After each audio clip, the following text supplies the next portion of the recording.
कैसे हो गए हैं। तब देवगुरु बृहस्पति कहते कि हे इंद्र, मैं तुम्हारे शत्रु बलि की उन्नति का कारण जानता हूँ।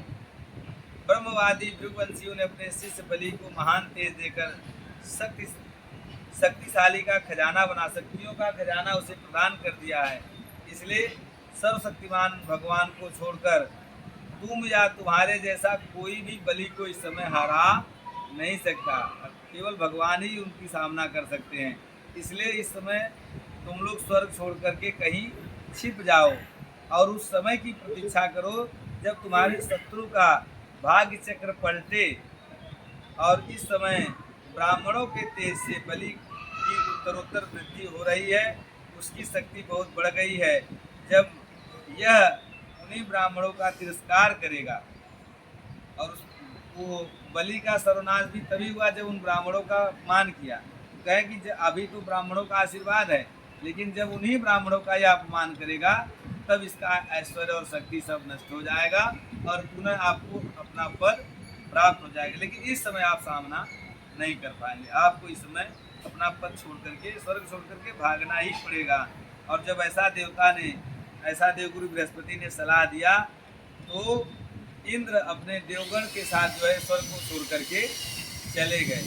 और स्वर्ग पर बलि ने अपना आधिपत्य स्वीकार जमा लिया, उस पर अधिकार कर लिया। जब बलि विश्व विजयी हो गए तथा शिष्य प्रेमी भृगुवंशियों ने अपने अनुगत शिष्यों से 100 अश्वमेध यज्ञ करवाए। उस यज्ञों के प्रभाव से बलि की कीर्ति कौमुदी तीनों लोक से बाहर की 10 दिशाओं में फैल गई और वे नक्षत्रों के राजा चंद्रमा के समान शोभायमान हुए। अब देव बलि के जो गुरु शुक्राचार्य थे, उन्होंने कहा देखो, आप इस पद पर बैठने योग्य नहीं हो, इसलिए आप कभी बैठ जाते हो फिर आपको उतार दिया जाता है।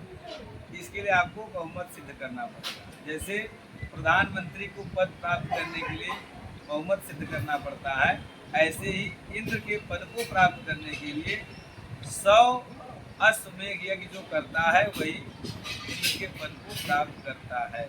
यद्यपि 100 अश्वमेध यज्ञ हमारे सनातन धर्म में पता नहीं कौन बहुत से राजा लोग किए हैं और सफल हुए हैं, परंतु उनको स्वर्ग की इच्छा नहीं थी।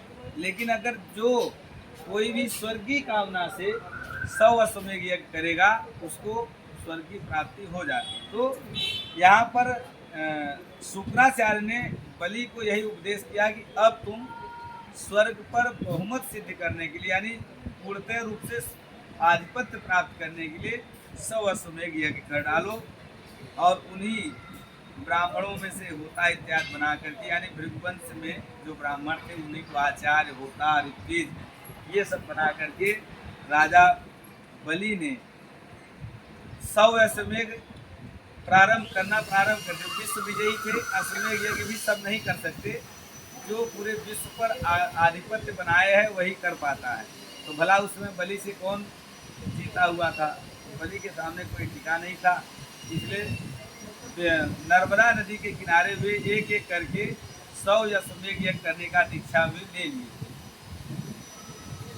और इधर देवता लोग जगह जगह भूमि पर घूमने लगे। जो स्वर्ग में रहने वाले विचरने वाले देवता थे वे इधर गिरी कंदराओं में जमीन पर, पृथ्वी पर विचरण करने लगे।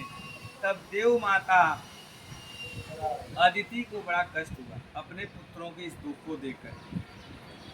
तब वे अपने स्वामी, अपने पति कश्यप जी के पास गई और बोली कि मेरे पुत्र जो हैं इस समय दुखी होकर के, जो स्वर्ग पर रह रहे थे वो पृथ्वी पर विचर रहे हैं, उनको पुनः स्वर्ग किस प्रकार से प्राप्त होगा, आप कोई उपाय बताइए। तब उन्होंने स्वर्ग पर आधिपत्य जमाने के लिए उन्होंने एक व्रत बताया, अदिति को बोला कि आप एक व्रत करेंगे, उस व्रत से प्रसन्न होकर के नारायण स्वयं आपको दर्शन देंगे और वही कुछ उपाय बताएंगे। तो